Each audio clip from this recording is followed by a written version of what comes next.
It may be hard to believe that it's been 10 years since Vancouver's last riot after Game 7, that game against Boston. But for some, it's even harder to believe that little to no action has been taken since.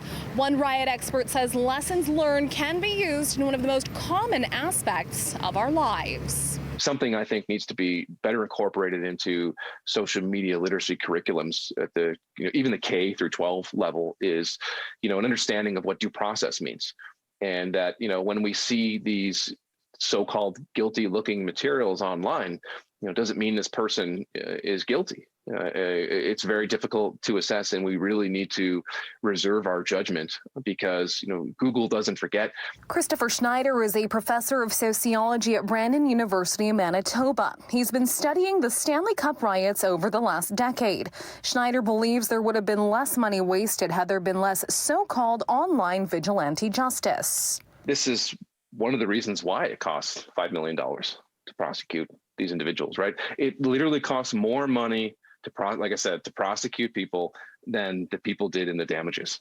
I mean, that should make your eyes cross. While Schneider says it's important for people to remember how disturbing the event was, this is also a good time to reflect on our behavior, particularly when it comes to social media. It's mostly just, you're so dumb and rioters are so dumb. I can't believe this happened in Vancouver. How embarrassing. Yeah, okay, fine. But what have we learned? Right? And I don't see a lot of people reflecting or asking that question. And I think there really needs to be some self-reflexivity here. We want to start the conversation going to figure out, okay, well, how did this happen? And why has this happened twice now in Vancouver? Kathleen Jamie and Asia Youngman are working together on an installation that looks at how the riots have impacted Vancouverites a decade later. They're working in tandem with the Museum of Vancouver. I think the display of what happened the day after the riots was just kind of a beautiful example of what we can do as a community and as a city, just to come together and support one another and clean up what happened.